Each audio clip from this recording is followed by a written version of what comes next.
Hi everyone, and welcome back to Northern Maple, where we discover the unfiltered truths of Canada's past, present, and future from coast to coast, breaking the silence. Today, we're diving into Brexit, one of the most pivotal events in modern British history. Brexit, short for British exit, refers to the United Kingdom's decision to leave the European Union, the EU. It reshaped politics, trade, and the economy, sparking debates that continue to this day. The idea of the UK leaving the EU wasn't new, but it gained traction in the 2010s. The term Brexit emerged around 2012 as debates about EU membership intensified. The UK had originally joined the European Economic Community, the EU's predecessor, in 1973. But some Brits felt uneasy about the EU's growing influence over laws, trade, and immigration. In 2013, the then Prime Minister David Cameron, under pressure from Eurosceptic members of his Conservative Party and also the rising UK Independence Party, made a promise to have a referendum on the EU membership if his party won the 2015 election. Well, they did, and the referendum was set for June 23, 2016. The question was simple. Should the United Kingdom remain a member of the European Union or leave the European Union? The result? 51.9% voted leave and 48.1% voted remain. This narrow victory launched Brexit, with the UK officially exiting the EU on January 31, 2020 after years of negotiations, followed by a transition period until December 31, 2020. Now let's unpack the arguments for Brexit, often championed by the Leave campaign or the Leavers. These centered on sovereignty, immigration, and economic freedom. For sovereignty, proponents argued that the EU membership eroded British control. The EU laws made in Brussels often superseded UK laws. For example, the European Court of Justice could overrule British courts.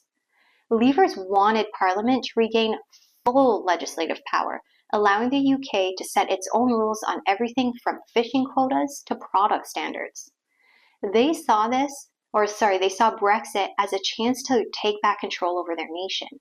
As for immigration, this was a hot-button issue. EU rules allowed free movement of people, meaning EU citizens could leave and work in the UK without a visa. In 2015, net migration to the UK was 336,000, with about half from the EU. Some argued this strained public services like NHS and schools, and depressed wages for low-skilled workers. Brexit supporters, the Leavers, wanted to control borders and prioritize UK citizens. As for economic independence, Leavers believed the UK could thrive outside the EU's trade rules. They argued that the EU's customs union limited the UK's ability to strike trade deals with fast-growing economies like the US, China, and India. By leaving, the UK could negotiate its own agreements. They also criticized the UK's EU budget contributions of about £13 billion annually, claiming that money could fund domestic priorities like healthcare. For Global Britain, the vision of Global Britain was powerful. Supporters saw the UK as a nimble, independent player, free from EU bureaucracy, able to forge its own path in a changing world. These arguments resonated with many, especially in regions feeling left behind by globalization. But not everyone was convinced. Let's turn to the other side of the argument, the Remain campaign, and later anti-Brexit voices. They argued that leaving the EU was risky and costly. Here's what they had to say. For the economic risks, Remainers warned that Brexit would disrupt trade. The EU was the UK's largest trading partner, accounting for 43% of UK exports and 51% of its imports in 2015. Leaving the single market and customs union could mean tariffs, border delays, and higher costs for businesses and consumers. Economists, including the Bank of England, which we will discuss shortly, predicted slower growth or even recession post-Brexit. Global influence. Critics argued that EU membership amplified UK's voice. As part of the EU, the UK shaped global standards on trade, climate, and security.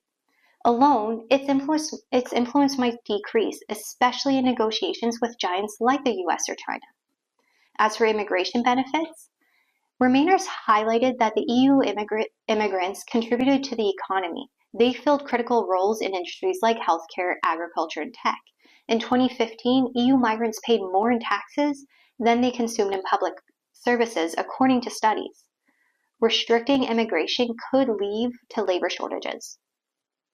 As for unity and stability, the EU was seen as a force for peace and cooperation in Europe. Critics feared Brexit would weaken this, embolden populist movements elsewhere, and strain UK unity. Scotland and Northern Ireland voted heavily to remain, raising questions about UK's own cohesion. These arguments painted Brexit as a leap into uncertainty, prioritizing what they consider as ideology over practical benefits.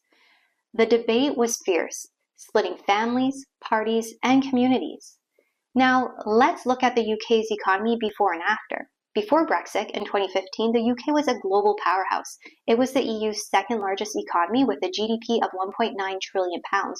Growth was steady at 2.3% annually, unemployment was low at 5.3%, and London was a financial hub. The pound was strong, however, inequality was a concern, with some regions, like north of England, lagging behind London. EU membership fueled trade, but also tied the UK to EU regulations. Post-Brexit, the picture is mixed. The UK left the EU in 2020 amid the COVID-19 pandemic, which complicates analysis. By 2023, the Office for Budget Responsibility estimated Brexit reduced the UK GDP by about 4% compared to if the UK had stayed in the EU. Trade with the EU fell. Goods exports to the EU were 7% lower in 2022, 7% lower than it was pre-Brexit. New trade deals like Australia and Japan haven't offset this yet. The pound did weaken, raising import costs and inflation. However, some sectors adapted. Financial services retained global competitiveness, though some jobs moved to Frankfurt and Paris. Unemployment remained low, around 4% in 2023, but labor shortages hit agriculture and hospitality due to reduced EU migration. Inflation spiked by 11.1% in 2022, partly due to Brexit-related trade frictions and global factors. Growth slowed, with GDP rising just 0.1% in 2023. Long-term Brexit impacts depends on how the UK leverages its independence. As of now, the economy is stable, but faces challenges like trade barriers and slower growth projections. What are my thoughts on the EU and Brexit? The European Union has long been a cornerstone of European trade, but its influence comes at a cost that many argue undermines national sovereignty. Let's break this down. In 2019, the United Kingdom relied heavily on EU trade agreements, with 43% of its exports and 51% of its imports tied to the EU's single market. This economic integration meant that the EU, then comprising 28 member states, played a dominant role in shaping the trade policies of its members. While this facilitated seamless commerce across borders, it also restricted individual nations' ability to negotiate trade deals independently, effectively tethering their economic policies to Brussels. The EU operates as a paid membership organization. Member states contribute to its budget in exchange for access to trade agreements and the single market. On the surface, this seems like a fair exchange. Pay a fee, gain access to a vast economic network. However, the EU's influence extends far beyond that. Its laws, enforced by institutions like the European Court of Justice, can override national legislation, raising a critical question. Why does a trade organization need such sweeping authority over sovereign nations? This is where those, like myself, who are skeptic of globalism see a deeper agenda. The EU structure creates a supranational entity that centralizes economic and legal power, often at the expense of national autonomy. While it offers smaller nations trade opportunities they might not secure alone, it also fosters dependency. Unelected EU officials yield significant influence over trade agreements and regulations, decisions that can supersede the will of national parliaments. For many, this resembles a loss of sovereignty, a trade-off where nations gain economic benefits but sacrifice control over their laws and their borders. If the EU's primary role were to broker trade deals, it could function without demanding such extensive authority. A true trade alliance would allow nations to pay for access and benefit from agreements without losing their legislative independence. Instead, the EU's integrationist vision, i.e. globalist framework, seeks to harmonize laws, economies, and even political priorities across member states, creating this quasi-federal structure that erodes the very essence of nationhood. The EU's defenders argue it fosters peace, stability, and prosperity, pointing to decades of economic growth and cooperation. Yet, the cost of these benefits cannot be ignored.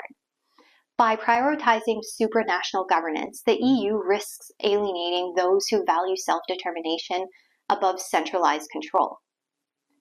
The question remains, can a nation truly thrive when its sovereignty is negotiated away in the name of trade? Did Brexit slow the UK's economy and cause financial hardship? Undoubtedly. The UK lost significant trade advantages when they left the EU. This disruption, compounded by the 2020 pandemic, reduced GDP by an estimated 4% by 2023.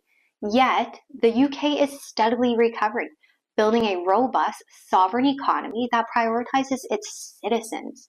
Free from the EU constraints, the UK is forging new trade paths and capitalizing on global shifts, as nations like the United States also move away from globalism. With time, the UK is poised to thrive, reclaiming its economic strength without sacrificing its sovereignty. Let's switch over to the Bank of England, more specifically Mark Carney's role in Brexit. I had some feedback claiming I cherry-picked information in my episodes about Mark Carney, former governor of the Bank of England, during Brexit. Let me set the record straight though. When I discussed Carney's tenure from 2013 to 2020, I never blamed him for Brexit's financial fallout. My point was that his policies and influence exacerbated the wealth gap in the UK. Carney opposed Brexit, but I'm convinced his stance wasn't about economic fallout. It was about his ideology. Carney is a globalist, and the EU is a globalist institution. He supports nations surrendering sovereignty for a centralized, interconnected world order. He has even made the claim that this is what he believes Canada needs. Now, I shared a clip of this in those episodes on Carney. This is the same man who wrote a book, Values, criticizing society for prioritizing money over principles.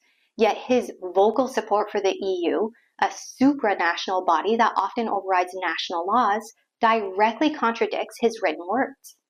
The EU demands member states to cede control over trade, borders, and legislation, eroding the autonomy of nations like the UK, which became heavily dependent on the EU trade agreement.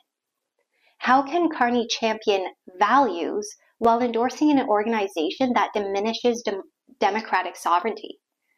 Carney might say that he wants a strong and sovereign Canada, but his actions reveal a clear globalist agenda, one that, in my view, shows little regard for the human cost of centralized control. Globalism, as I see it, dismantles sovereignty, and in so doing, it undermines humanity itself. It unravels the unique fabric of nations, culture, trade, true values, by subjecting them to the whims of unelected supranational elites who claim to know what's best for the world. But there's no one-size-fits-all for humanity. Beyond our universal needs, air, water, nutritious foods, every individual, to the family, to the community, to the region, to the nation, are distinct. Globalism erases these differences, pushing a homogenized, technocratic vision that critics, including myself, liken to Marxist control, where power concentrates in the hands of a few. It paves the way to a Marxist technocratic regime. Now, what exactly is a Marxist technocratic regime? I'm happy you asked, because we will be diving into that on Thursday's episode, or in Thursday's episode. So join me then as we unpack this critical topic and explore what it means for our future. Until then, thanks for tuning in, everyone, and I will see you soon. Bye.